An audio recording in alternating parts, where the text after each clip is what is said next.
This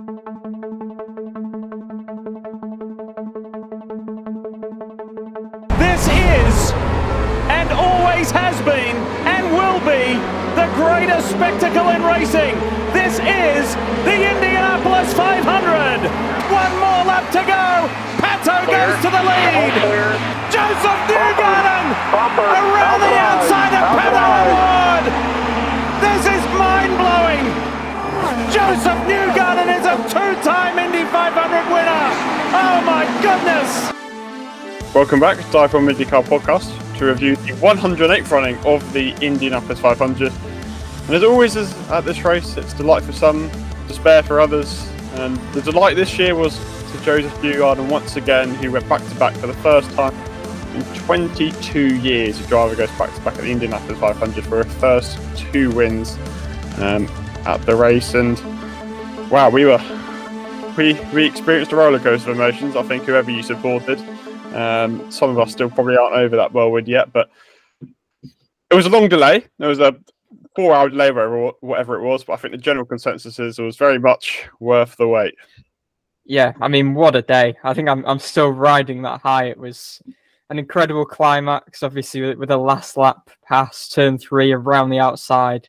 So gutsy from Newgarden. It's a pass, I think, that will be replayed for the rest of the history of this great race. Really, it was absolutely incredible, and yeah, it was well worth the wait. As you said, the green flag was delayed for over 4 hours. I can't really imagine what was going through the drivers' heads at that point, just waiting, the anxious wait. But no, it was all the sweeter when everything did roll around. Obviously, all the pre-race ceremonies, the pageantry, as always.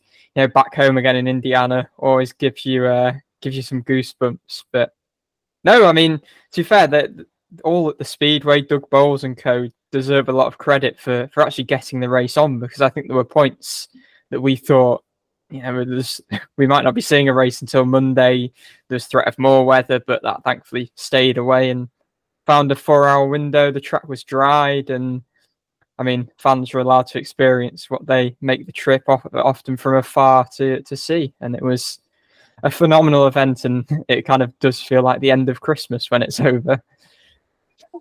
I think as well, when you kind of got caught up in all the excitement, you kind of forgot about the delay a bit, you know, especially because it was just so many cautions and so much was going on. I think you didn't really care that there was the delay, you know, you were just there excited that there was racing, and it definitely did not disappoint at all.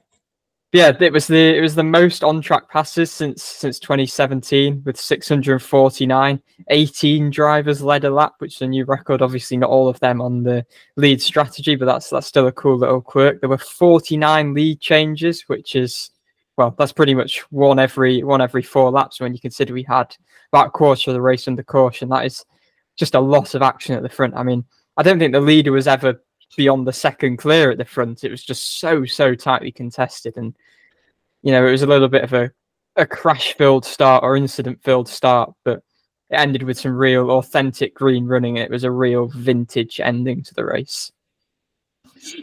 I don't know where to start for this one. Well, where do we start the conversation? You could just start on lap 1, just start at lap 150, just start at lap 199. I mean, so much to unpick at so many different points. It looked at any given time that about 10 different people could win the race, and until the final 5 laps, it wasn't clear who was going to be in the shootout. Until the final literal corner, we didn't know who the eventual victor was going to be, and that is the great thing about this race. Whatever is said and whatever people may claim.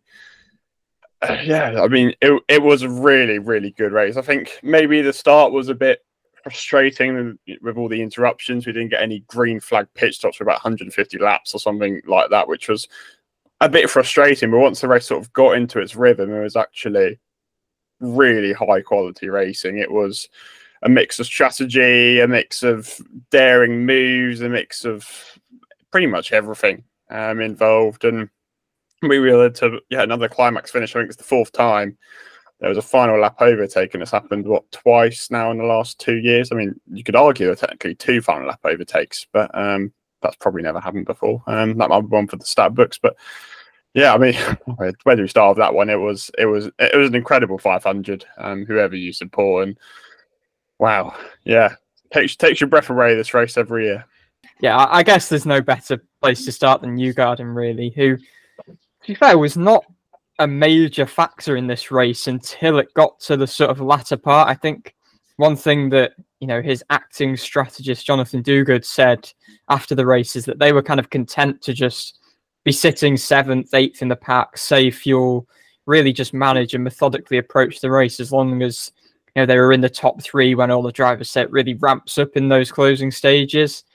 And Newgarden it was all about execution. That's such a watchword at Penske is execution. And, you know, Newgarden just kind of methodically, you know, he settled into the pack for a while, made his way forward, and then when it really mattered at the death, he was right in the position to just, as I said, make that incredible overtake. I mean, it's one of the greatest, boldest overtakes you will ever see. I mean, he was making some pretty bold moves kind of through the race at times, actually, on some of the restarts. He was, you know, I think there was one move, he went around about 4 of them. There was another where he passed, I think, Rasmussen, Ferrucci. But ultimately, yeah, when it came down, I think, to that last lap, his experience from last year maybe had an impact. And yeah, I mean, what else can you say? It was a spectacular month from Team Penske. I mean, obviously they dominated qualifying. It kind of was just a rotation of their cars at the front of the field throughout the month. And McLaughlin led the most laps. He led, I think, 64 laps it was in this race. But Newgarden ultimately, he led 26, and he really kind of stepped up when it mattered. And yeah, only the 6th driver ever to go back-to-back. And I don't think you could have had a more dramatic two wins, really, than he had, with 2 passes after turn 2, which is, yeah, unbelievable. I think this will be all the more satisfying because it was just a pure green flag stint rather than all of those late cautions last year. Yeah, he was definitely kind of feeling the celebrations too. Last year, he kind of went out into the crowd. He did the exact same thing this year as well. He kind of, I don't know if he was planning to do that, but he kind of saw the opening and went through it and then wouldn't stop until he was in the middle of the crowd. And he said that he wanted to do that every year, every time he wins. And I think that's something kind of just amazing to do, to kind of be along the crowd. He said he really liked the crowd as well, and to kind of feed off the energy. I think that's just a main thing. And yeah, it's one of those celebrations, and I think it was really good to see. Yeah, I believe the stats that we got through, Newgarden is the 11th driver to win this race twice. And, you know, I think he was already going to be one of the modern greats, regardless of if he won an Indy 500. I think obviously he said last year, and has kind of reiterated it, that, you know, he was at peace with not winning this race. And, you know, maybe that's kind of offered the mindset change that he needed to really get over the line, because, you know, he is the king of ovals in this series, and it was just the 500 that he wasn't cracking. But he's now cracked that, and he's one of only 6 drivers in history with 30 wins, 2 500s, and 2 championships, which just shows the level that he's working at. And I think last year was legacy defining enough, and then going and defending his 500, as we've said, only the 6th driver to go back-to-back. It is a massive, massive achievement, and really kind of cements Newgarden's place among the very best that we've seen in IndyCar. And at the end of the day, he's only 33. He's got a lot of years ahead of him to really build on this even further. I mean, he's got a nice little bonus for this win. I think it was, with it being a 22-year wait for a back-to-back winner, it was $20,000 added to this Borg Warner fund every year. So $440,000 they've got as a bonus, which isn't bad. But yeah, it's pretty crazy that we could have had a back-to-back winner last year with Marcus Ericsson, but instead the guy who edged Ericsson to the win last year is our first successive winner in over 2 decades. And it is just, I don't know what's clicked exactly, but I mean, it was a 12-year wait to win the 500 for Newgarden, and something has obviously gone very right for him, very right for Penske.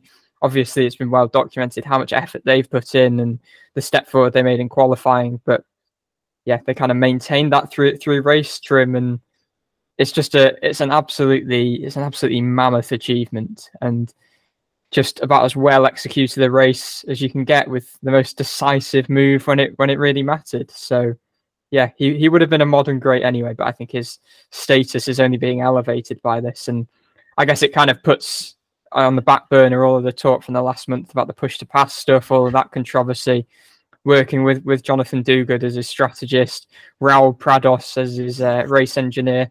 They're not his first choice people, obviously with Luke Mason and Tim Cindric suspended. So to achieve this, not with the number one team, that shows again the depth that is within the Team Penske ranks. So yeah, it's a mammoth achievement. It really is.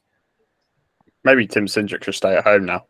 Maybe that's yeah. Joseph was on FaceTime with Luke Mason as soon as he got up into victory circle. Took a couple of gulps of milk. I don't think he actually poured the milk on him this time. No. I think he probably learnt from that mistake, not wanting to sit in a race suit covered in milk for. But I'd also argue if you win the Indy 500, like, you've got to do it. It looks good for the photos. It does. But I think he probably learned that last year it was a bit unpleasant sitting and doing all this media for several hours in a. Look, if I'm an Indy 500 winner, I don't care how disgusting I am in milk. I think. I was going to say, I think he said he wanted to savour it a bit more. Yeah, now he's been there, done that. He can. Well, he's speaking about the media commitments he's got to do this week, and now he sort of knows what to expect of it. He's going to be quite prepared this year. What I find ironic is after the biggest race, you just go straight to another race the week after. It's like you've got absolutely no downtime. It's not that poor he won the race, but Josef Newgarden has got to go for a week of media commitment straight to Detroit for another race. So he's going to be a tired individual. I think he did too badly at Detroit last year, so you never know. Yeah, the turnaround is ridiculously quick. I mean, if there was ever a time to have a 1 week break, it would probably be now. I mean, even having just been tuned in and covering the event for 2 weeks, it's been tiring. But you know, I wouldn't exchange it for anything. It's been brilliant. I think the whole month, obviously, you know, the practice was marred a bit by rain, but we had drama in qualifying, and then obviously the race. I mean, a lot of people who've been following IndyCar for a lot longer than we have are putting up there with the greatest races that they've ever seen. And I think, you know, when you come to reflect on it, when you're in the moment, you're enjoying it obviously, but you don't quite realize until, you know, I've watched about the highlights. It was an incredible race and more than worth all of the waiting through watching rain radars and worrying about where the storm was and where the lightning was. It was. No, I wasn't worrying, so I was fine. I was absolutely fine. I made a big thing that, you know, I wasn't worried, and I proved right in the end. I knew to get Fulham racing. I had hope. And we must note as well. We must note as well. This is number 20 for Roger Penske. His 20th Indy 500 victory. Incidentally, Josef Newgarden won the pit stop competition. His number 2 crew on Friday on carb day.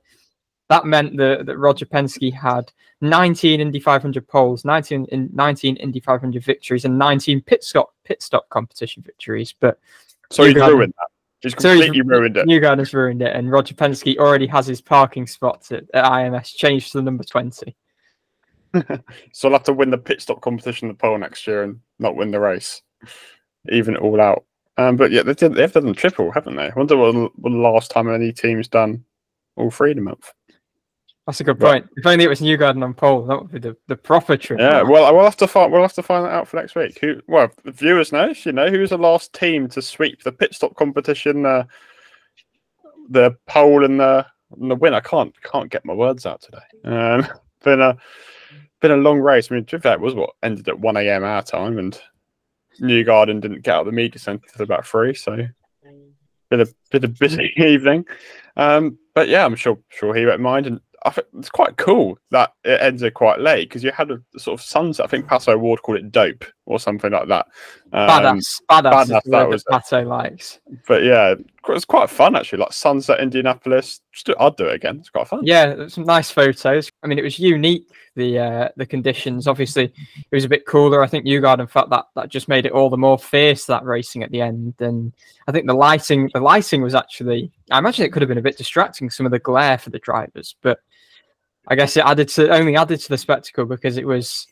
I mean, the racing was intense. We'll get onto it more with some of the incidents we saw early on, but drivers were not holding back. Whether it was all the pent up sort of adrenaline after waiting for so long, or I don't know, but it was a bit wild. Yeah, I think Marshall Pruitt said they wanted to drink decaf coffee next time because some of them were great, especially the first 50 laps. I don't know what was going on. People were just decided to put all their adrenaline into like 1 minute of action, and yeah, it was crazy. We'll get onto it in a minute. I mean, where do you end up with Newgarden? I mean, he'll go down as now one of the greatest to ever do it, and as much as I hated to see it, it was an absolutely incredible move around the outside, and one that will be remembered for years to come. And it's as simple as that. It's one of those things where I don't think you'd ever see a move like that anywhere other than Indianapolis. It was on the limit. It was particularly brave because that's what, especially with the marbles that would have built up. Yes, I know the track got swept about 50 laps before, but there would have still been some marbles on there to go around the outside completely flat. Is pretty bold manoeuvre. So fair play to him. I mean, I'm sure he's absolutely loving it again. I mean, back to back is such an impressive achievement when you're 1 of 33, and to do it again, and it was almost similar to last year in the way that he didn't really see him in the mix. He sort of, yes, I know he was running at the front, but it always looked like McLaughlin was better, Rossi was better, Ferrucci was better, Dixon was better. But he just cycled his way to the front, and like it, everyone talks about how important it is. You just get in that right position for the last 20 laps. Doesn't matter how the rest of the race goes. As long as you're in the right position for the last 20 laps, you're in a good spot. And 2 years in a row, he's made the most of that good spot to win the race.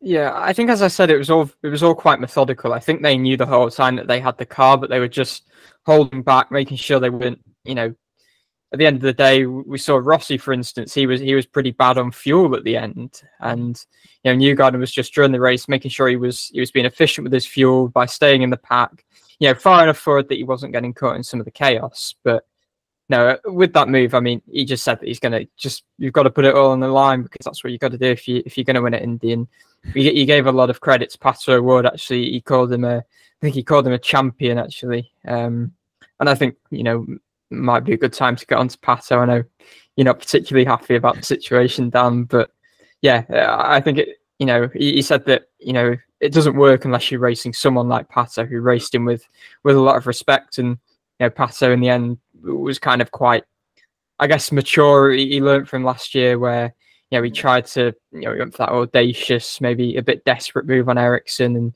he made sure that when you kind of passed him, he didn't do anything desperate. He didn't end up in the wall, and then at the end of the day, it's good points for the championship. But yeah, I think credit to both of them because they both made it kind of what it was, that grandstand finish. Should we get on to my elephant in the room? Go for it. Oh, it's been a tough few hours. I don't think I've ever been so upset over sports in my life. I'm not sure I'll ever be so upset over sports again. I mean, don't get me wrong. I'm really glad for Newgarden. I think he's a very deserving winner, and I take absolutely nothing away from his achievement. But at the same time, it's this sort of thing. It's a race where you don't get these emotions anywhere else, whoever you support. I mean, every driver will experience this heartbreak. Everyone will experience this sort of thing. But, I do feel for Pato. It's 3 years in a row. You could argue 4 years in a row. He's had 5 years in a row where it just hasn't quite fallen at the flag. It's been so close. Something's gone ever so slightly wrong that year. Something didn't quite work out that year. Something just played out of his hands another year. But I think this year was really one that stood out from the others because we've seen him sort of, let's say last year, for example, the year before, he was consistently at the front. He was consistently in the pack. But I think this year was just so different in the fact that his race car wasn't good. He's mentioned for weeks he's had this inherent issue. I think he mentioned in press conference he's had a fever all week and he's been recovering from that. He got cycled down, I think, 9 places in the pit stops. He's running about 20th for the majority of the race. And then through good strategy, credit to McLaren, through a bold strategy, they got him out there. They got him in a great position, and it just didn't quite happen. He did so well to cycle his way up. I think some of the comments he made is, I don't know how the car got through some of the corners that he tried. I think he noted Rossi and Dixon, the moves he made on them were out of his comfort zone, almost as out of the car's comfort zone. And he put himself in a position sort of against all odds, considering how his month's gone to date. And there's always going to be the argument, should he have rated for turn 3? But you sit in his position.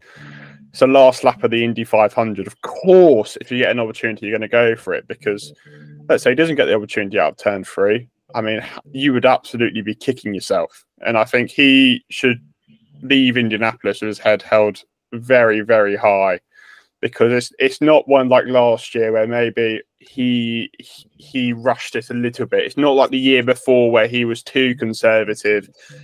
He gave it his absolute all, and nothing can take away from the performance he put in, because I literally don't think there's anything else he could have done.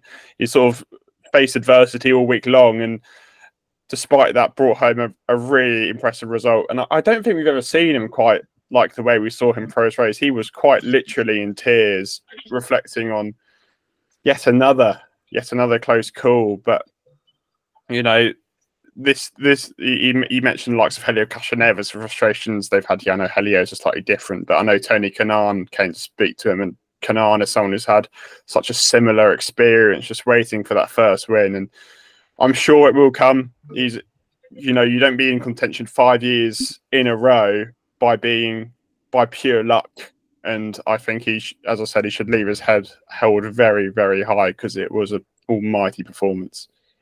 Yeah, I mean, I guess Newgarden kind of knows it better than anyone, doesn't he? Or better than a lot of people, having had his 12-year wait coming so close. But, as cruel as it is, these lows are part of the spectacle that makes this race so special, because at the end of the day, it's these lows that make it all the sweeter when the successes come. And I have all the confidence in the world that O'Ward will win at least one Indy 500, if not be a multiple Indianapolis 500 winner. He's shown it time and time again. Obviously, it might take a bit of time for him to recognize that. He's obviously finished second now twice in the last 3 years, and as you've said, he was in contention for the win last year as well. But I was so impressed with the way he kind of recovered through that race. Obviously, midway through, we saw that massive save, which was kind of a crash twice over in the same corner that just didn't happen. And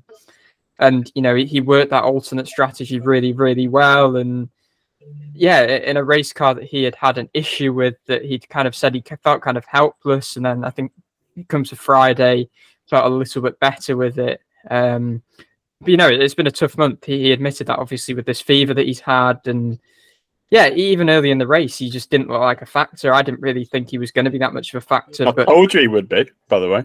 Yeah, they rolled the dice on strategy, and as you said, Pato O'Ward could not have done any more in that race. He was on the limit. He had that chance the lap before, on the penultimate lap. Could he have gone there? Newgarden maybe repassed him at turn 1. Pato got past him again. There's so many hypotheticals, but ultimately, I don't think he can be he obviously can be disappointed, but he can have his head held high that he left absolutely everything out there, and it's heartbreaking. And it's not a good sight to see one of the most bubbly characters kind of on his haunches, on his car, head bowed. I think even in that post-race press conference, there was still that light side to him. I think he will be able to see the positives, and no doubt be able to rebound, and he'll just be more motivated than ever next year to come back. And it kind of brings to an end as well this a rocky run of races as well, if you're looking at the bigger picture of the championship, which obviously you don't really look at in the immediate aftermath of the Indy 500. But he on reflection should be really happy with the job that he's done in a week where it looked like he might be happy to be in the top 10, and he was speaking on last Monday. So kudos to Pato. He left everything out there. And it's not like the last 2 years where he can look back and think, "Oh, I just wish I did that." This year, there's literally nothing he could say, "Oh, I wish I did that. I wish I did this," because he put himself in exactly the right situation, the right time, and he was just outdone by a complete bit of brilliance, which I don't think anyone could have prevented. So I hope that gives him some consolation, because I'm sure he'll be back. And as I said, there's no luck in competing for this race year in, year out, and I'm sure his time will come. I think what made it worse, though, like I said, is just his reaction, like straight after the race. I think it was honestly just his reaction straight away, and then kind of his like post-race interviews was just so heartbreaking to hear, because it's like you said, there was nothing that he could have been like, oh, I didn't do this. He was like, he genuinely tried, and he was just kind of lost 'cause there wasn't anything to do, and it was. I don't have any other words. That like just the last couple of bits was so heartbreaking just to see, especially because it is his character normally to be so uplifting, and to kind of see that, you know, that it got to him and he'll probably be thinking about what he could have done earlier in the race and stuff like that, and trying to find little things just to improve on, and there was nothing for this race. And I hope he doesn't kind of kick himself afterwards thinking of little scenarios of what ifs. But yeah, it was just so heartbreaking to see that bit. At the end of the day, he did a really good job to run a Penske car so close as well, because it was a beatdown this made by Team Penske. And yeah, for O'Ward to get within a couple of corners of beating one of those Penske cars was a superb achievement. And again, it just speaks to the job that Newgarden, the entire Penske team have done, really. I think they've spoken so much about just the quality control between all of those entries, and just how many intricacies they have to get right as a team. And we've scarcely seen such perfection, really, from a single team at the Speedway. It's so hard to achieve. And at the end of the day, I think it kind of is worthy that a Penske car has come out on top. But yeah, for O'Ward to run Newgarden that close just speaks to how good he is at this place as well. Should we unpick some of the incidents across the day? Because I think that's probably the next talking point as such. Started lap 1, which is actually pretty rare for Indianapolis, despite the 3 wide starts. It was a bit of a rookie error from Tom Blomqvist, dare I say it.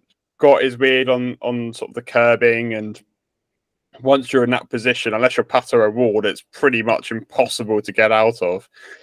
He just collected Marcus Ericsson, who had literally nowhere to go, couldn't really do anything. And then Pietro Fittipaldi was sort of an unfortunate victim, where he had to check up, and it just seemed like a quick brush of Callum Ilott, who had his own tumultuous day, which we'll get onto later, sent him around rather than the accident itself. And, you know, you've got to feel gutted for all three. You spent 2 weeks putting your cars all together, perfecting your cars, Marcus Ericsson crashing your car and then re-perfecting it, just for it to end after, what, a couple hundred meters. And I think Ericsson particularly would be quite annoyed just because of the month he's had, and it looked like, oh, maybe he's got something, and then just a crash in turn 1 through no fault of his own. Fittipaldi, again, the same. Obviously, he didn't have quite the same story. I think he's almost going to be more annoyed the accident wasn't the actual accident, it was the sub-accident of the accident, if that makes sense. And then you've got poor Tom Blomqvist, who, you know, first 500 corner, and he just makes, again, just a bit of a rookie mistake. And, you know, I'm sure Tom Blomqvist will be back to better things, but he'll feel dejected, and he obviously came across that in his post-race interview. So, yeah, just it was a bit of an unfortunate start, because that's not what we want to see, really. We want to see all 33 cars competing for as long as possible, but these things, unfortunately, do happen. Yeah, it kind of just kicked off what was quite a disjointed start. It's the first caution we've had on the opening lap since 2015, which is, I guess, is really impressive given just how tightly packed the cars are. 3 wide starts, which are done nowhere else. So, yeah, I guess that is quite impressive that it's been 9 years. But, you know, it is just heartbreaking after, you know, just weeks of preparation. Teams putting their entire year into preparing these speedway cars for, you know, after all the practice time this month, for it to end after, what, 3 corners it's just devastating, isn't it? Was it even 3 corners? Was it one corner? It was turn 2. It was between turn 1 and 2. I think it started in turn 1, but it ended in turn 2. Yeah, exactly. So, yeah, I mean, I feel for Blomqvist more than anything, because he'd actually had a really good month. He seems to be really enjoying himself, relishing kind of this opportunity. I think he wasn't necessarily happy with the speed he's had in his car. He had Helio's old chassis that Helio actually got rid of because he thought it wasn't quick enough anymore.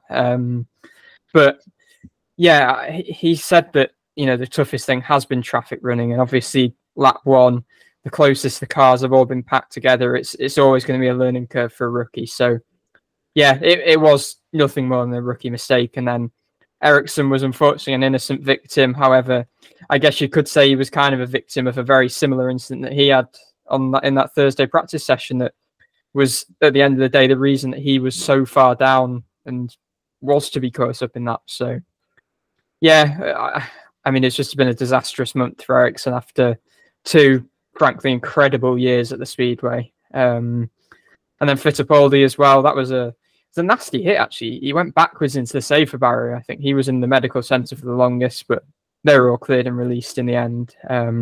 Yeah, that was more unfortunate, the Fittipaldi situation. Don't think I'd say Eilert was at fault at all. He was kind of just driving a bit faster to avoid it. Wrong time, really. Exactly. Isn't it? That's the right way to put it. But yeah, you just hate it for everyone involved in that. After all of the prep to be done after 1-2 corners is, yeah, not good. And it did get much better for the rookies. Obviously, we had all the engine. Let's just briefly touch the engine failures. We'll quickly probably do them as well. Armstrong retired under the caution, so we had 4 Hondas out in about 2 or 3 laps or something. And Catherine Legge was the next Honda to have hers let go. That was on lap 22. And then Felix Rosenqvist was running sort of top 7, top 8. His went bang on for that 55. So I think the first 7 retirements were all Hondas, which was a bit of a disaster for them. 3 of them big engine failures, and it was a bit of a torrid month for Honda, especially with the qualifying, and then didn't really get much better. 3 engine blowouts there's no way of putting it. It's just not good. So bit of a disaster for Honda, and that's like mechanicals are something you really don't want to see in the 500 of all the places, because you don't want to be someone like Rosenqvist in particular. Don't want to be someone robbed of a good position through no fault of their own.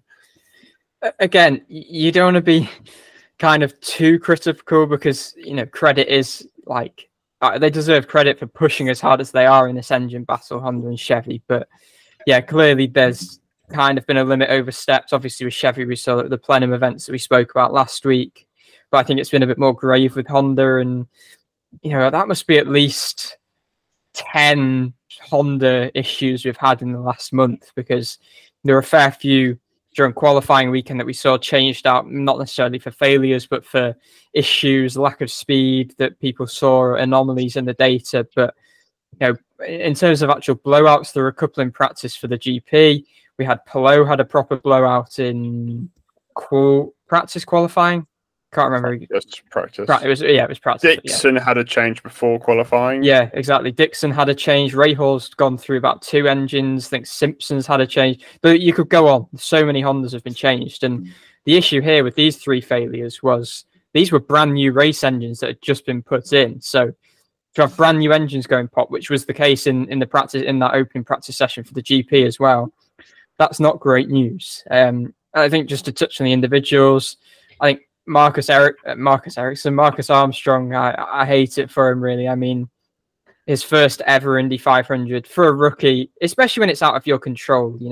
With Blomqvist, that was his mistake. But for Armstrong, he was robbed of an opportunity through absolutely no fault of his own. And, he's grown up watching this race, watching his hero, Scott Dixon, who he's now had the opportunity to drive alongside. And, yeah, within, two corners of racing is essentially all he got before that engine went during that opening caution. So yeah, I hate that for him. And then Catherine Legge as well. It's been quite an inspiring month from her. I think she was really impressive in qualifying. I thought for a Dale Coyne racing team that have struggled, I think she wasn't particularly happy with her race car. I don't know how she would have fared anyway, sort of getting into the race. But again, going only 23 laps, she ran, I think, tops about 50 last year as well. Felix Rosenqvist is probably arguably the harshest of all, given he was kind of, he'd cycled his way and he was running quite well just inside the top 10, and yeah, just ends his all top 10 streak for the season. And he looked quietly good. He was kind of in that O'Ward ballpark, I thought, at stages. So don't know what he could have done late in the race, but it's not what you want to see.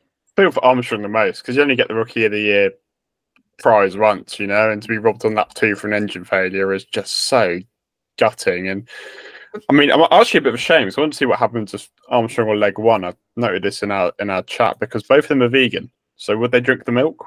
Who knows? We'll never know. Well, we might know in future years, but that's a question. That's a question we must ask next year to both Catherine Legge and Marcus Armstrong. Will they drink the milk if they win the Indy 500? Or they'll have like replacement, which looks like milk instead. No, but they won't, because it's done by the Indiana Dairy Association, and they're not going to give some fake milk, are they? So,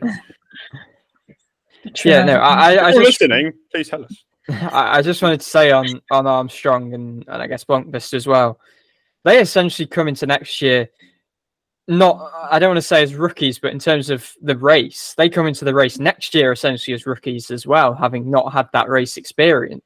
So, yeah, it just sets them on the back foot. Obviously, they'll kind of have had the experience of qualifying, all of that, and they will come in next year knowing what to do right off the track and knowing what maybe they have to par down a bit. But to have not had race running in your rookie year is, it's a bit of a blow heading into next year's event, I would say, as well. And then it didn't get any better for the rookies, because Linus Lundqvist was the next one to crash lap 27. He had his own crash on Thursday practice, and it was a bit of an odd one where he was sort of leading a pack, which quickly became into a pack of 4, and then none of them really wanted to yield. And that was sort of the aggressive racing we were seeing early on, which was a bit, it was one of those where it just felt over the limit. I know Lundqvist had the inside, but I think Simpson was running alongside him as well, a couple of others. One of those where, it's lap 20, whatever it is, just back off, stay calm. Like, you're not going to win the race by absolutely throwing your car down the inside. And, I don't think Lundqvist was completely out of order, but he was the last car sort of in that little group. Yes, he was the first one there, but he was sort of the one trailing the most. Just back off. Like, don't cause yourself an unnecessary risk, which I think there's a lot of drivers maybe criticise for overstepping that mark. Might go into some of them later. O'Ward called a lot of them maniacs, I think was the word he used a few times. But yeah, it's just one of those, again, a bit of just a rookie, well, you could say a rookie error, just that sort of rookie judgment where you've got 150 laps, 2 or 3 positions is not going to be hugely significant in this context of the race. And it was just, I don't think you can really fully apportion the blame on Lundqvist, but you also feel like if that's some more experience, that wouldn't have happened, if that makes sense. Yeah, I would also have said that it was kind of just a little bit of a rookie misjudgment.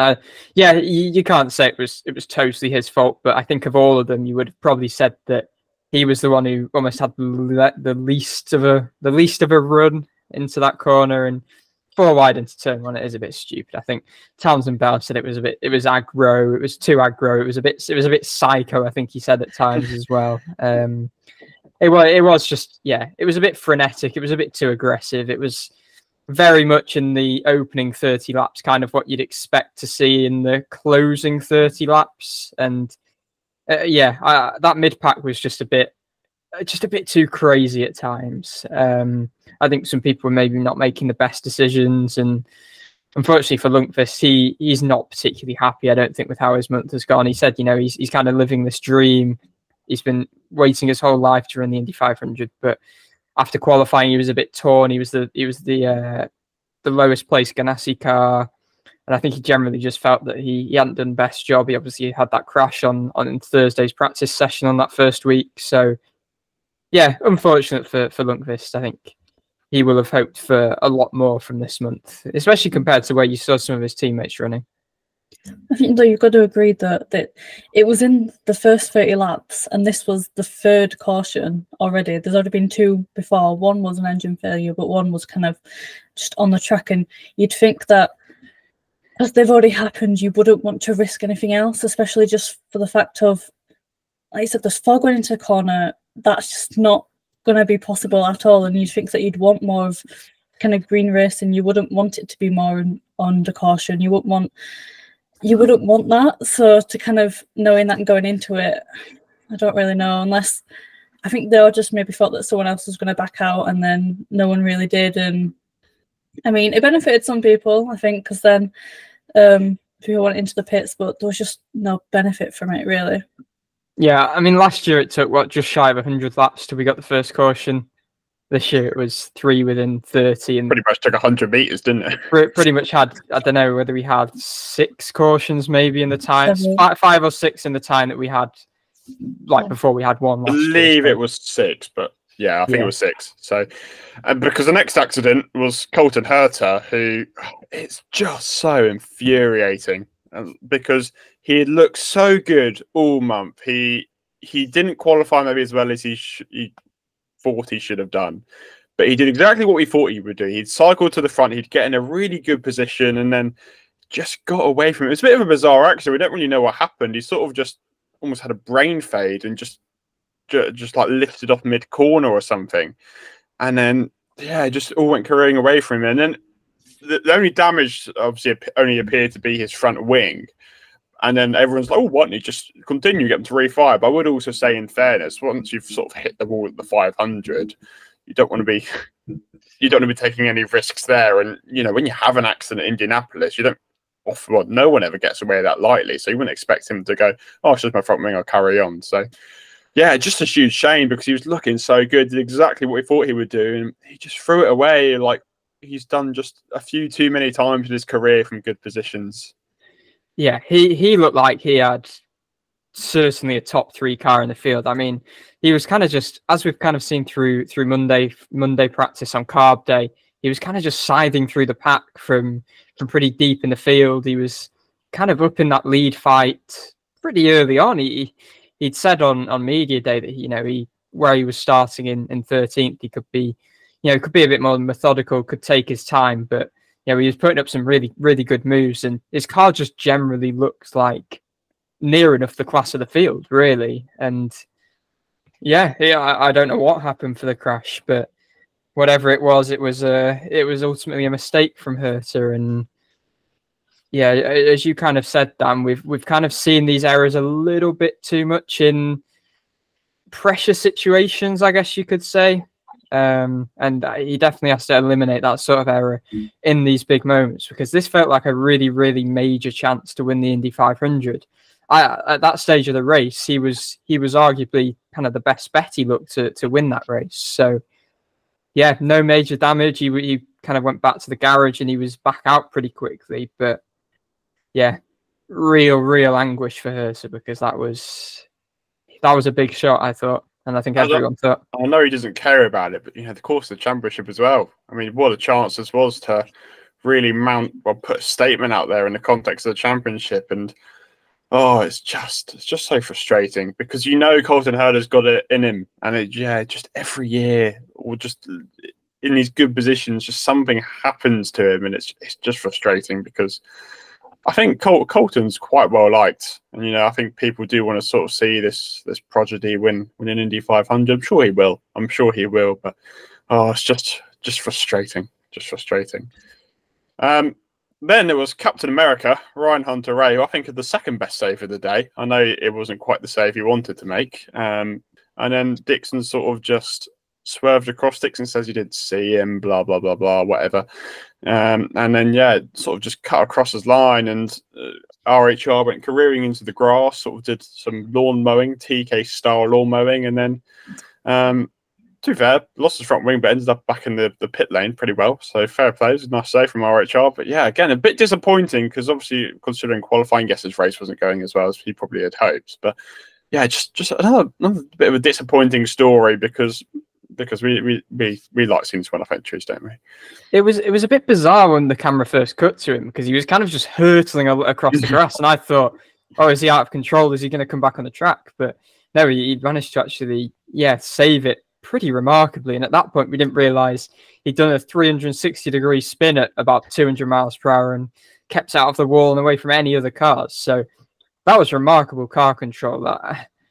I'm a little bit confused about the whole thing because, Dixon claims he didn't see him, which I kind of tend to believe, because why would Scott Dixon make that sort of move?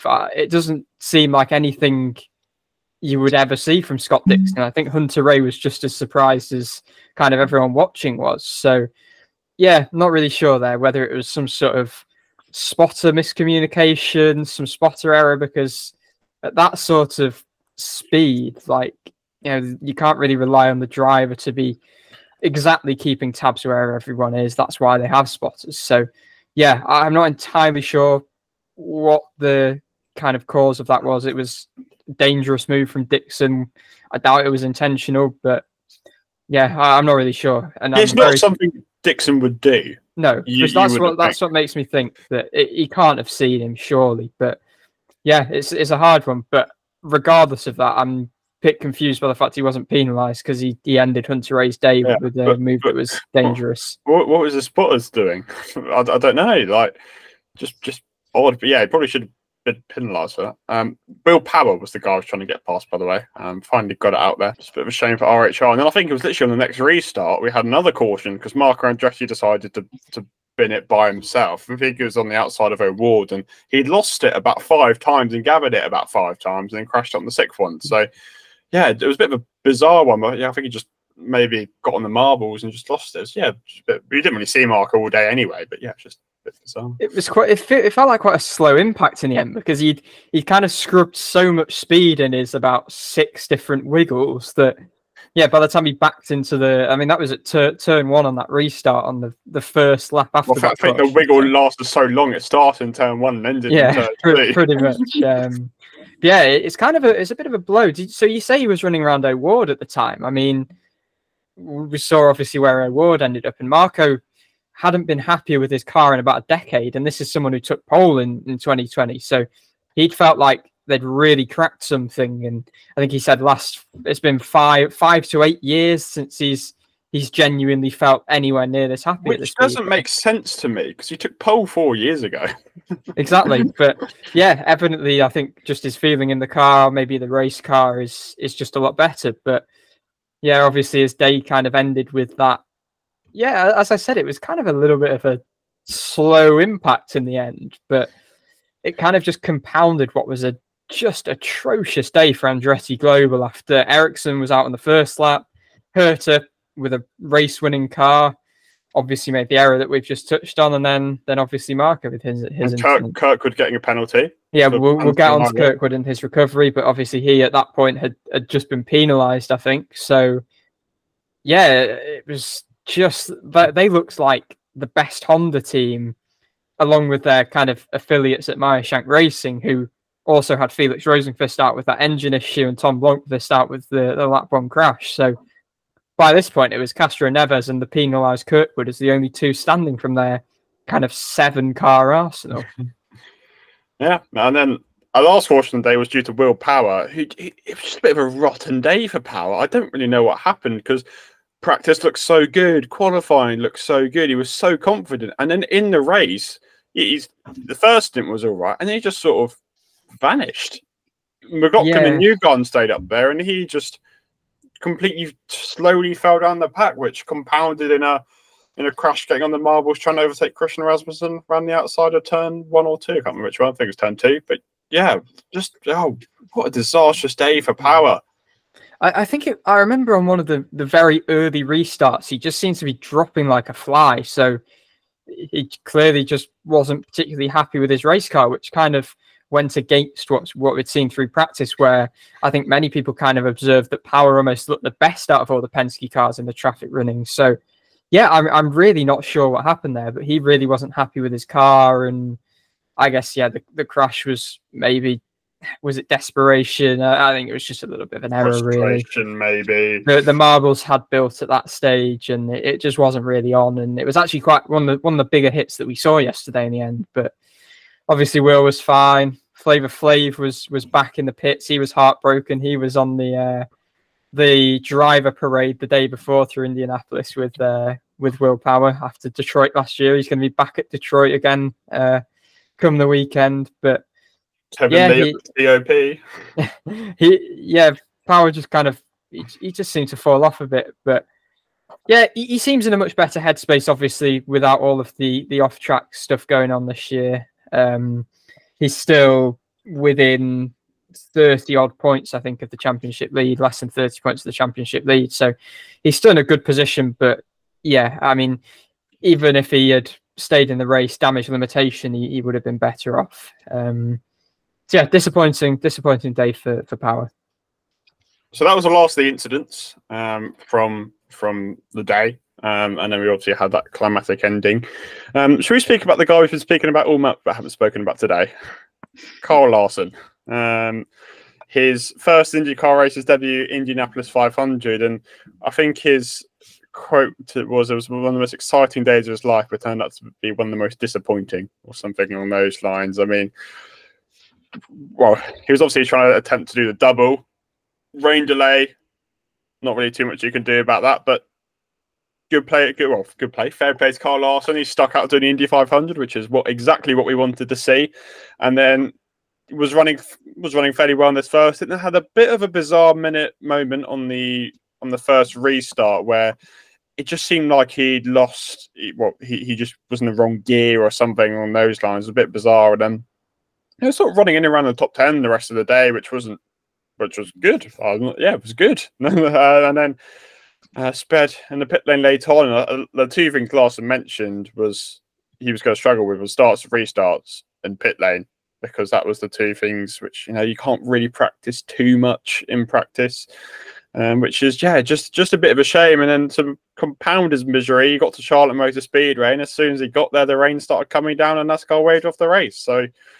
And he ended up doing one of the races in the end, and just got to feel a bit for Carl Larson. As you said, one of the most exciting days of his life. Just didn't quite turn out to be that way, but we'll probably touch this in a minute. But I'm sure he'll be back. I've got no doubts. Yeah, I'm super impressed. Anyway, I mean, obviously there was that issue on that early restart. He lost about 8 positions, but the thing that I was most impressed by, I think you kind of had to come to expect this sort of blip might happen, because. I think he's maintained through all of this that practice would show some things, but up until the race, there would be completely new situations that he would have to learn, and that was one of them. He hadn't done a restart before, so I think the most impressive thing was the way that he kind of clawed his way back and again worked himself into kind of around the top 5 again, didn't he? And unfortunately, then came the pit speeding penalty. He'd done a lot of pit stop practice on carb day, and there were a few issues here and there testing the limits. And again, you can't really go too hard on him because it's all learning ahead of NASCAR driver at the end of the day. Ahead of hopefully this future attempt to again coming back next year as we hope. But I mean, I don't think they don't have a pit limiter or anything in NASCAR. So again, that sort of thing's all new to him. I'm glad he picked the Indy 500 as priority. I don't think he could have ditched it starting P5 when there would be too much uproar if NASCAR didn't offer him a waiver and allow him to get into the playoffs despite missing the Coca-Cola 600. Because at the end of the day, Mr. Hendrick, he owns a team. You've got Roger Penske, obviously owns a team in NASCAR as well. Two of the probably most influential team owners. They're not going to be happy, are they, if NASCAR don't allow Larson to progress to the playoffs and make him miss the Indy 500 for that reason. It's a big shame that he didn't manage to get in the car in Charlotte, I must say. And the tweet that he put out saying how disappointing it was, one of the most disappointing days of his career. I kind of feel for him because, and I guess everyone in the operation, because there's so much effort kind of put into it. And yes, it was underwhelming in the end. And he says he feels like he let people down, but ultimately it's kind of, it was Mother Nature. They succumbed to Mother Nature and the weather more than anything. That's kind of what squandered it. And I think in terms of Larson's efforts, it was honourable. I don't feel like he let anyone down. His performance, I don't think you could have expected much more, really. And yeah, after a year of learning, he seems keen to come back. Zach Brown seems keen for it to happen again. Mr. Hendrick seems keen for it to happen again. Everyone wants it to happen again. It is. I would be surprised if it doesn't happen again. And I think he even said, he hopes it's not his last shot. He gave a bit of a smirk on TV when he was asked about it. So yeah, he's clearly loved the experience. He said that IMS is like Disneyland. It's like just a dream setting. And I think, obviously he was quite calm, downplaying things throughout most of it. But I think latterly his excitement did start to show through a bit. And I think he generally really, really loved the experience. And I think, there's already rumours that he's got a 2-year contract in place already, but I think McLaren and Hendrick want him to do the double properly. They'll want him to do all 1,100 miles, and this won't feel satisfactory for anyone. It's nobody's fault, but it's sometimes the way it happens sometimes. So I'm sure they will be back next year, and I'm sure they will do the full 1,100 miles, providing the weather's okay again. And you obviously spoke about how disappointing it is for Armstrong and Blomqvist coming in as rookies next year, but I think Larson is the opposite in some ways, where yes, the result wasn't great, but he's picked up all this learning throughout the process. He'll go into next year knowing how to do starts, knowing how to come into the pits. That's a crucial little thing. You know, we already see he can qualify pretty well, so he can run in traffic pretty well. He kept it out the barrier. I think only Kurt Busch was the only other person to do the full 200 laps on their Indy 500 debut and doing a double. So fair play, Mr. Larson. Yeah. He ran the 500 miles, and I think that in itself is a success. We spoke about quite a lot. How well do we want him to do this month? To sort of, from an IndyCar perspective, you know, will it give a poor reputation to the series? We want to keep NASCAR fans engaged. I almost think it was almost the perfect balance. I think Larson was really, really strong. You know, he made headlines. People came out to see him. There was a video of the autograph queue for him, which was miles long. But at the same time, he hasn't won on debut or anything, which sort of downplays the strengths of our own drivers. So I think it's quite a nice balance. And I think Larson, as I say, going into next year, will take on board everything he's learned. And I really hope he does get a proper attempt at the double next year. So Kyle Larson's attempts at the double are over for this year. Whether he'll be back next year, we don't know. Let's hope so. But to celebrate the occasion, to remember the moment where Kyle Larson attempted the double for the first time, you can buy his merch, including the double t-shirt, including the driver hat, including the driver jersey. And you can find that at Formula Model Shop, the best place to get your IndyCar merchandise in the UK and, of course, the rest of Europe. You can use the discount code 5BOMB, all one word, FIVEBOMB, to gain 5% off products on the FMS site. Visit the Instagram highlights on the DIVEBOMB Motorsport Instagram for a link to an exclusive VIP section on the FMS store, courtesy of DIVEBOMB. And you can find Formula Model Shop on formulamodelshop.co.uk or via a link on the DIVEBOMB website. Stay tuned for exclusive giveaways, events, and other content. Anyway, let's run through the running order for the race. Obviously, we've sort of touched on about half the field already, but as we know, it's Newgarden, O'Ward. Dixon ended up third, and Rossi. We'll sort of put these two in a pretty similar boat because they were the ones who looked like they were in the mix at the end until both Newgarden and O'Ward got past them. Rossi's day was quite different. He was sort of all at the front. He was he looked in the contention the whole way through. He's one of the only drivers who was like that, whilst Dixon, as we know, didn't have a great starting position. I think he overtook 6 cars in the first lap or something. Yeah, ridiculous. He was up to 15th in the, well, I mean, there were 2 corners running, as we said, so half of that. That's impressive. He likes that outside line. And then sort of methodically worked his way through. I mean, he's probably lucky he didn't get penalised for Hunter A, but he carried on and ended up in that mix. He obviously did the overcut, which quite significantly helped his strategy, and didn't seem to just quite have the race car underneath him at the end for whatever reason, but still brought home a pretty good result. Although Twitter's going wild about this, and I think many other people are as well. Rossi was miles ahead of Dixon coming into the final corner on the last lap. He was like 5 or 6 car lengths ahead. But not enough, put it this way, it wasn't enough for Dixon to overtake him on the run to the line. So we think Rossi has run out of fuel on the way to the line because he did have quite a large fuel number. So I guess that's what happened, because we just don't know. Because, yeah, he looked like he's miles ahead and he just mysteriously lost the podium. Yeah, I'm guessing it's fuel. But just to touch on Dixon first, given he somehow ended up finishing ahead of Rossi. I think I'd go as far as saying it was actually a pretty sensational drive from Scott Dixon, because as we've kind of documented last week, Ganassi have not had an easy month. I think he said on after Carb Day that they're kind of having to dig deep to find where their issues were. That, yeah, okay, maybe Honda have some sort of deficit, but the fact that they weren't even the best Honda team after dominating qualifying and almost dominating races in recent years, they've got a bit to find. But he was absolutely, I think, sublime in this race. He could not have done any more, and he didn't win, but he was delighted. I've never seen anyone quite so delighted with third. Obviously, last year Santino Ferrucci finished third. He was absolutely devastated, but I've got to say, I think Scott Dixon was really, really happy, and it's his 9th top 5 finish in 22 Indy 500s, which is an absolutely incredible record. I think he's He's now led laps in 16 different Indy 500s, which is again, it's a record. So he's, yeah, I just think it was a marvelous drive, given kind of Ganassi have been on the back foot a bit. They're kind of handicapped a bit by where Honda have been. Yeah, maybe he should have been penalised, but again, maybe there were mitigating factors that race control were privy to that no one else has been. So yeah, ultimately, I don't think he quite had the speed. He didn't quite have maybe even the balance later on. I think, to be fair, a lot of cars were struggling. I think Newgarden said that even he felt like he was on the verge of wrecking a lot at the end, and he said he kind of observed other cars were as well. But yeah, Dixon, I think that was one of the drives of the day, personally. And then Rossi, don't know what happened, but he's now, out of his 9 Indy 500 appearances, finished inside the top 5 6 times. That is, talking of Dixon's record being impressive.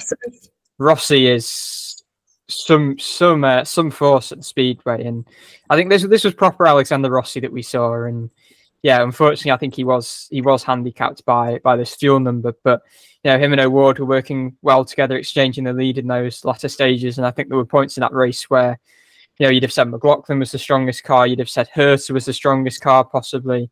I think there was a large portion as well where Rossi kind of looked in the driving seat almost. And if it wasn't for that kind of fuel number, I think he stopped about 3 laps before Newgarden. There's every chance he could have been the winner. He was out of Alex Palou day all over. We saw pretty much nothing of him all day. He did nothing particularly significant and just drives in the Palou way, quiet but effective, ends up 5th. I don't think there's really too much to talk about his race because we didn't really see him, did we? He just appeared in 5th. So those 2 words again I've got noted down: methodical and seamless. He kind of no real fuss, just cycled his way gradually through. I say gradually, he was kind of there or thereabouts all race, just again kind of in that Dixon camp of not quite having the speed to get it done. Yeah, again, he made decent progress up from 14th. Not quite Dixon's leap from 21st to 3rd, which was, again, super impressive. But yeah, very similar days for both of them, I would say. And then he was ahead of the polesis to McLaughlin. And, you know, first 100, 125 laps were really good for McLaughlin. I'm a bit surprised he didn't sort of switch of power or sort of exchange the lead a little bit in the first few stages. But McLaughlin looked fairly comfortable, but I feel just late race, you know, he got cycled back in the pits in a few occasions because there were restarts where he was making some great moves on the likes of Daly and Robb. You know, he looked like in the driving seat for quite a while, and just the last couple of stints, it just sort of fell away from it for a bit. I don't think the Penske's, well, particularly McLaughlin out of the 3 of them, were as good as in traffic as the other ones. But you know, I think McLaughlin was to be happy. It's by far his best 500 result, and he's had a really great month. But yeah, just didn't quite work out his way for whatever reason. Just didn't seem to have the pace of the other ones. Yeah, I think kind of judging by his social media, his interviews, he's pretty disappointed at this immediate aftermath. But again, I think when the dust settles, he'll be I wouldn't say delighted, but he'll be pretty content with how it went, because obviously I think he's kind of documented I don't know whether he went as far as saying it was almost a bit of a disaster his first few years at Indy, and took pole to lead the most laps. That was good. Did he maybe lead too many laps? As I said at the top, I think he led 64. Those all came inside, I think, the opening sort of 125 laps. So maybe he kind of scuppered himself a little bit by leading too many laps. But yeah, he was one of the most fun drivers to watch. He was putting on some great moves, bit similar to Newgarden, really. Those Penske cars in those overtaking sort of situations, going round, or I think in McLaughlin's case, there was one restart. He went up the inside of about 4 cars. Yeah, it was.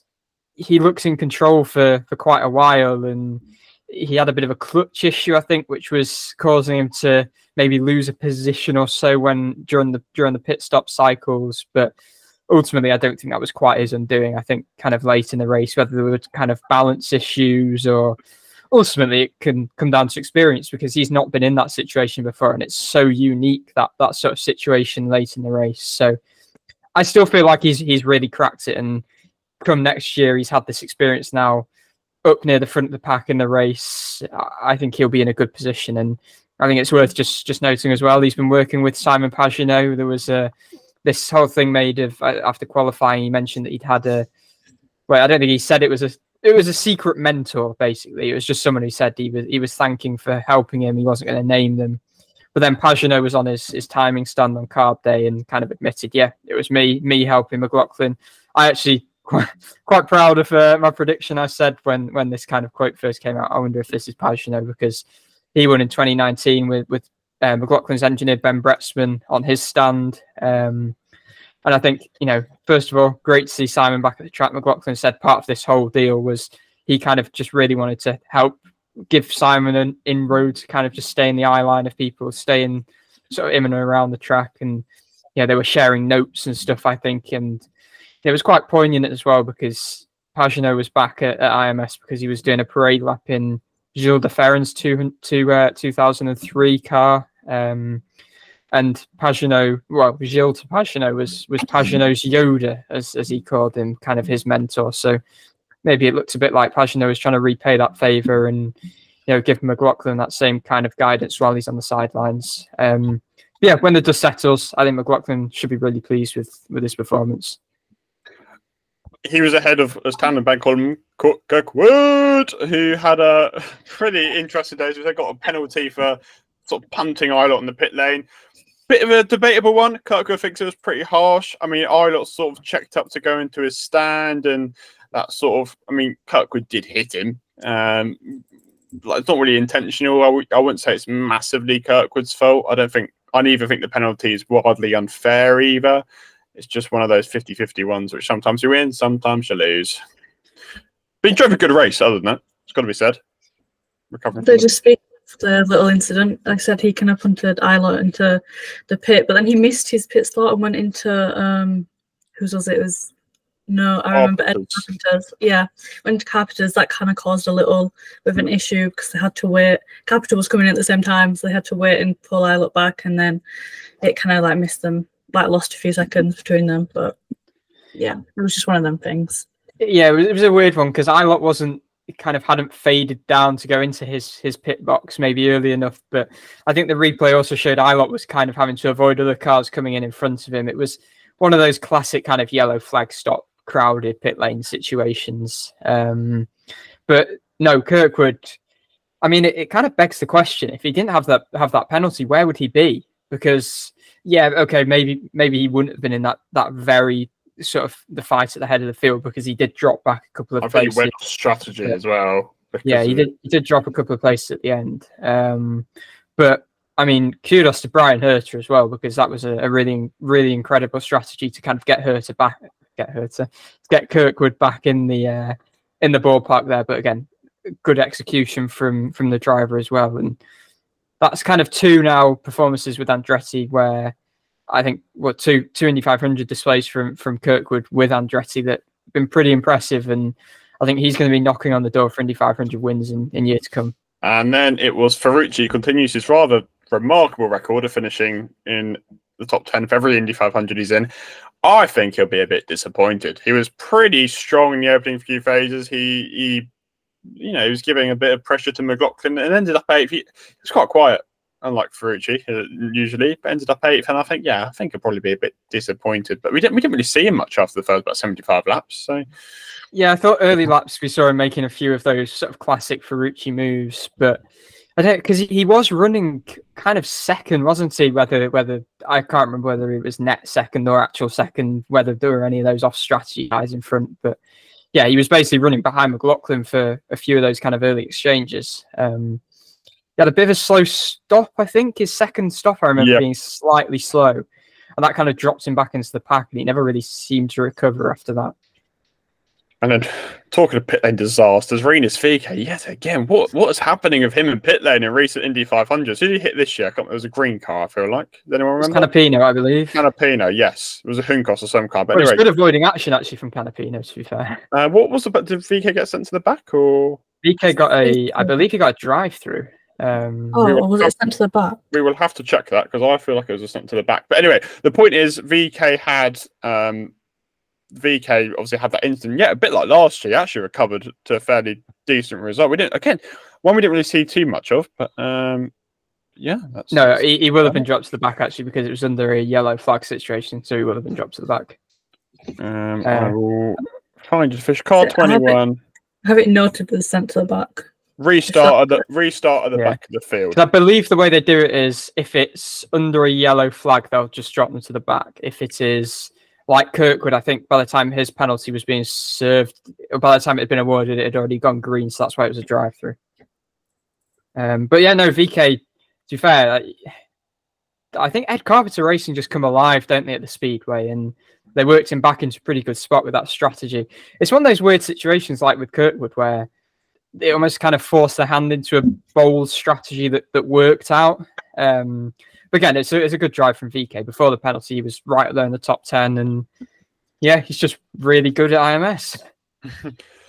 Talk of good at IMS, Indiana's finest. Connor Daly went off strategy right from the start, and you know there were points where you were like, "Oh, maybe Daly might be in the mix." We might as well bring Stig Ray Robb in here actually, because he was in a very sort of similar strategy. Went a bit unorthodox on the strategy when everyone else pitted, and both were having good exchanges at the front. And Daly ended up being the biggest move. I think Rob dropped us 16th, which you might be a bit disappointed with. But yeah, those two were off strategy and giving us a bit of entertainment. You know, they were giving it to McLaughlin. Yeah, I think Daly was on a bit more of a favourable strategy, because when Rob initially led Daly, I think Daly had stopped during the very, very early caution. Rob hadn't. He'd stayed out. But yeah, no, there were points in that race where, you know, Daly was, I think, third on that Dixon O'Ward strategy. And you're suddenly thinking, oh my God, if things fall the right way, could Connor Daly be in with a shot? And like, I think I was kind of thinking, well, what's a better story than Connor Daly winning? You know, you've obviously got Ed Carpenter, another kind of home driver, kind of getting his first Indy 500 win would have been cool. Castro Neves getting his fifth, maybe like a rookie winning, Larson winning. But it's about as good a story as you could have got Connor Daly winning the 500. And while he didn't, that is a fantastic showing from an Indy-only entry to kind of, I guess they've got through all that attrition. They put him on a fantastic strategy. And yeah, again, just kind of shows that value of Indy-only entries that Hunter Ray showed during qualifying, of course. And you know, Daly was ultimately the biggest mover, and I think these performances are very, very necessary to just keep him in the minds of teams while, you know, they may consider other options over him. This is a sort of thing, especially as an oval driver, he's very handy. He's much more handy than people give him credit for.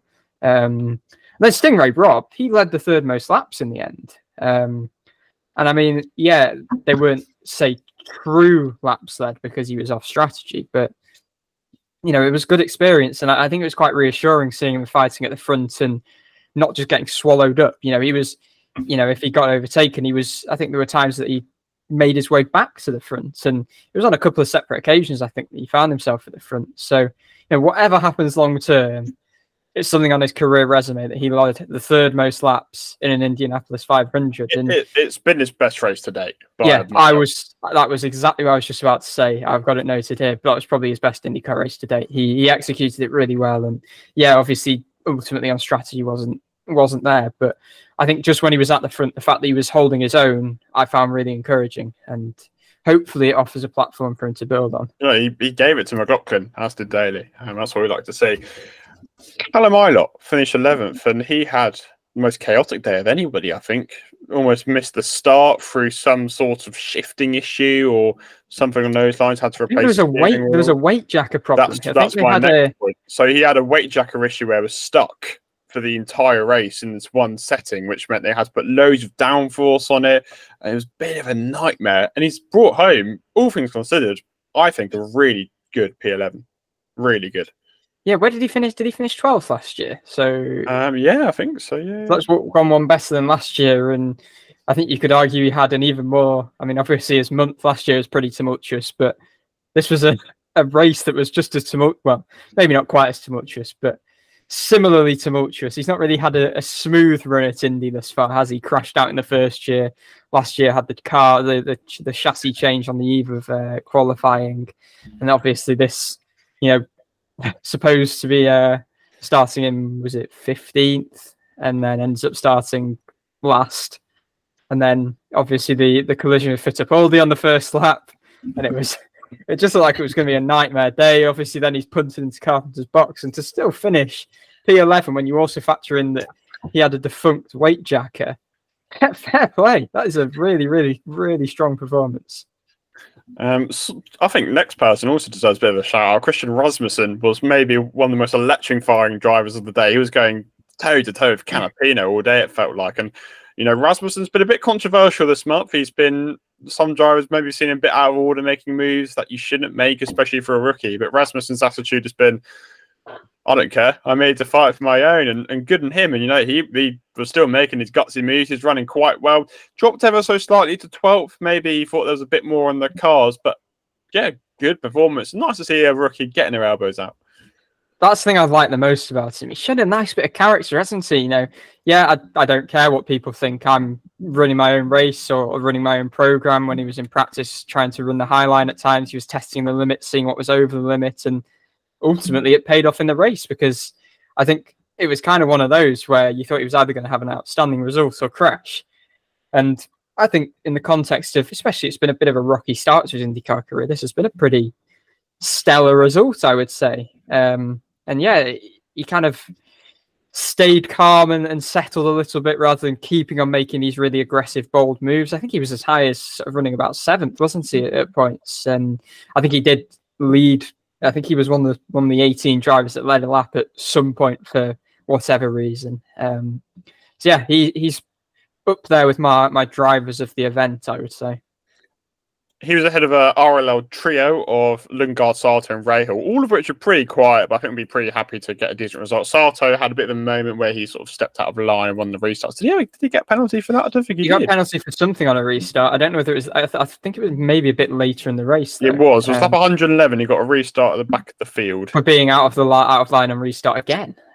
Unless they just didn't. Yeah. Unless they just forgot about the early one. Yeah, I don't know why didn't get penalised for the other one. But anyway, I don't think RLL's month was as bad as it was last year. I think 13th, 14th, 15th isn't too bad, all things considered. Yeah, we didn't see them. So, obviously, we didn't see Rahal in the race last year, but their race cars last year were nowhere either. And this year they were somewhere.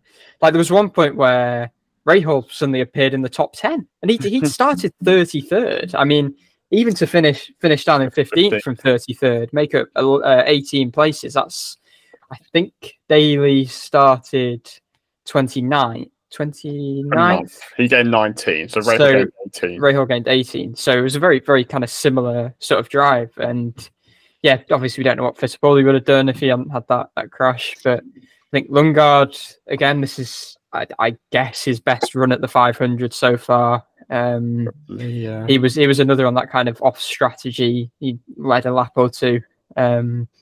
Yeah, overall, much smoother. I think they've got to crack qualifying, but their race cars seem to have been much better. Especially Rahal's has been given a lot of credit through the kind of last week. The rest of the order, Stingray Robb, Ed Carpenter, we didn't really see anything from Ed. Carl Larson, Roman Grosjean finished his first Indianapolis 500. No crash turn 2 for Grosjean. Turn 2. Round of applause. 20th for Helio Castroneves, who sort of magically disappeared down to 20th. Well, Helio's an interesting one, because he was kind of, I think at times he was up towards the kind of outside edge of the top 5, and I don't know whether he was maybe. I did hear something about possibly he was going to be on try and do this, the fuel save that they were trying to attempt with Larson, maybe. But I'm not sure how he ended up there. That's kind of beyond me a bit. He was ahead of Simpson. Rasmussen was a top finishing rookie. We didn't say that, but he was ahead of Simpson 21st. Canapino was in 22nd. Again, he was at the fringes of the top 10, but he got a pit speed violation, which put him a lap down. Canapino has caused a bit of issues at the end when the leaders were trying to overtake him, and everyone was just saying, "Get out the way," because it was a bit of an odd 500 where it almost was like everyone was in one pack. There wasn't really anyone split up, which is a bit odd. Everyone was just running in the same pack, and then Canapino was pretty much the only lap car all day, and yeah, he was in this leaders battle, and everyone was just get out the way. Like, if I was Canapino, I would have just sort of gone to the high line and just let everyone go. Yeah, I think all 18 of the drivers that led laps actually all finished on the lead lap, which I think the previous record was something like 11 of the lap leaders that ended on the lead lap. So that was a interesting quirk of the race. But I think that that kind of 20 to 22nd range of Castro Neves, Simpson, and Canapino, they must have gone on. I think, in fact, did Canapino have a pit? Did he have a penalty or Yeah, a pit so it's got a pit stop? speed Okay. penalty. Sorry, I didn't hear. Yeah, yeah. Stop and go, actually, so it's quite significant. Okay, so he must have sped significantly then. Yeah. Yeah, no, Simpson was. I think Simpson managed to. He was inside the top 10 at one stage, kind of in those early cautions. Again, it was a clean day for Simpson, while the other rookies were kind of falling by the wayside, crashing, what have you, making errors. I don't feel like Simpson. You know, again, it was a clean month, and that's kind of all you can ask from inexperienced 19 years old.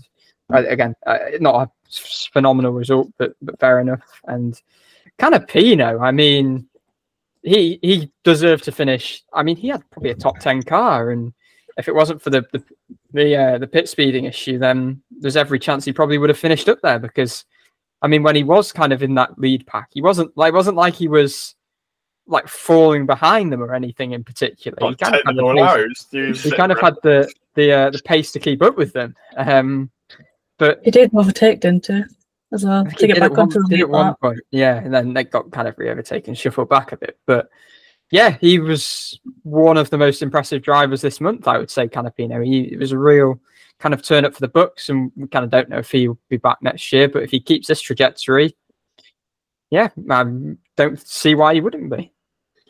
And then finishing order was Herta, Power, Andretti, Hunter-Reay, Rosenqvist, Lundqvist, Legg, Armstrong, Blomqvist, Fittipaldi, and Ericsson. So that's your 33. So as we always do, unsung hero, I'm going to go with Callum Ilott. I think considering all the issues he's had, I think 11th is a good result. Keeps him in the shop window for next year. Yeah, it's kind of all the drivers within that range, isn't it? I think could go for the RLL trio easily because of just how wretched it was last year and the step they've made forward.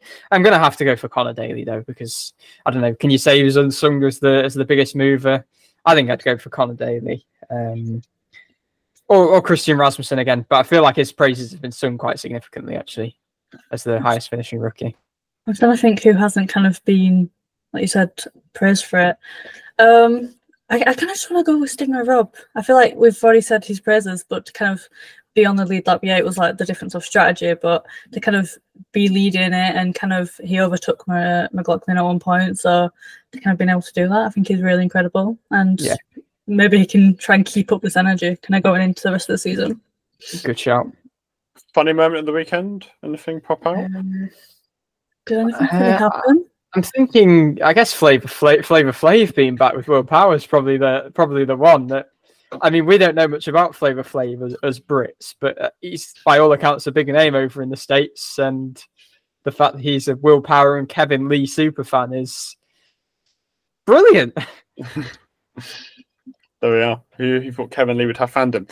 Anyway, being a race, we have got the podium predictor tournament to go over. So these are the predictions from this week. So I went for Pato, Power, and Herta, so that's a miserable 0. Archie, you went for McLaughlin, Power, and Newgarden, so you claim 1. Ellie, you went for McLaughlin, Power, and Rossi, so Rossi's magical disappearance from third has kind of robbed you of 3 points there, so you get nothing. Josh Mason predicted Josef Newgarden as the winner. We also predicted Rossi McLaughlin, but he gets 3 points there. Formula Model Shop predicted Herta, Pato, and Dixon, so that's 3 points for Formula Model Shop for getting Dixon right. Tom Gamel predicted Herta, McLaughlin, and Rossi, so nothing for him again, robbed because of Rossi's random disappearance from the podium. If someone can confirm he's run out of fuel, that would be really handy because I need to put this quarrel to bed. The DiveBomb fans, you went for Rossi, McLaughlin, and Power, so that's unfortunately none for you. And the DiveBomb IndyCar writers went for McLaughlin, Newgarden, and Larson, which gives them 2 points. So if we look at the championship standings after round 5 of 17, they are as follows. So Josh Mason extends his lead at the top of the standings. A non-score for me and Tom Gamel puts joint second. Archie is now joint fourth with Formula Model Shop. The DiveBomb IndyCar writers lie beneath that in 6th. And then it's Ellie and the DiveBomb followers, unfortunately, at the bottom. I need to do better at this, honestly. I feel like I'm always so close. Probably lower scoring week this week. So We'll see. But it's looking good for you in the Firestone Fastest Predictor tournament as you lie 16 compared to Archie's 15 and my 14. Now, with Detroit being next week, we must look in our predictions. So give us a second and we'll have them for you. Right, who's going to kick us off this week? Who wants to begin their 6? I will. I'll go for it. I think Scott McLaughlin, Alex Palou, Felix Rosenqvist, Will Power, Kyle Kirkwood, and then I think Marcus Ericsson is going to rebound. Ours are almost identical. I've gone for the same, but instead of Ericsson, I've gone for Lundgaard. I went Dixon, Newgarden, Grosjean, maybe he'll do it again, Palou, Kirkwood, and then Armstrong. He was close last time, maybe. Nice. Interesting. Me and Dan are close. Ellie's gone different. Well, it's championship leader, so who are we to doubt? I mean, I don't really know. I just gone more with 5. Detroit is very dissimilar to Indianapolis, isn't it? What a turnaround. You're going from the fastest speedway in the world, turning left to the most ridiculous, bumpy, narrow, difficult street course you've seen in your life. So yeah, I mean, hopefully, what a juxtaposition. Yeah, I mean, hopefully some people have seen that 500 and want to jump on the bandwagon. And I asked Zach Brown about how IndyCar could translate the viewership and the attendance and the attention that's on the 500 to future races, including Nashville, where Aaron McLaren, they're now partnered with the Big Machine Music City Grand Prix. We'll go online from Archie O'Reilly from DiveBomb. Thank you. For Zach, obviously the 500 is the race with the most viewership, the most kind of attention and attendance. How do you feel that that can be translated into the rest of the season and events like Nashville? I think it's just helping create exposure for IndyCar. You know, if we look at Formula One and how popular that's become, it's the same Formula One that I grew up following, but Netflix in particular did a fantastic job of exposing Formula One. So I think in Indianapolis 500, having partners like Scott, where you just take a sport that is already an awesome, but expose it to people that maybe don't see it on a regular basis, is what'll turn them into fans. So we've got a great product. We just need to promote it more, promote it through entertainment, because sport is entertainment, and I think that will ultimately continue to grow our audience. Right, there you have it. The 100th running of the Indianapolis 500 review by the DIVEBOMB IndyCar Podcast. Delight for some, despair for others. I might recover from this in an hour, a week, a month, a year, when O'Ward wins the 500. Who knows? Might win next week in Detroit and my mood will significantly change. But that doesn't take away from Josef Newgarden, very deserving winner, bold overtake, and a race that will be remembered for years and years to come. This race never does disappoint, and I can't wait for the, how many days we've got left? 363 until the next Indianapolis 500. So start the countdown now. We'll be certainly counting it down. 363 to go. But we hope you've enjoyed our review. We hope you enjoyed the race, and of course we will be back to review the Detroit Grand Prix next week. So thanks very much for watching. Thanks very much for listening, and we'll see you next time.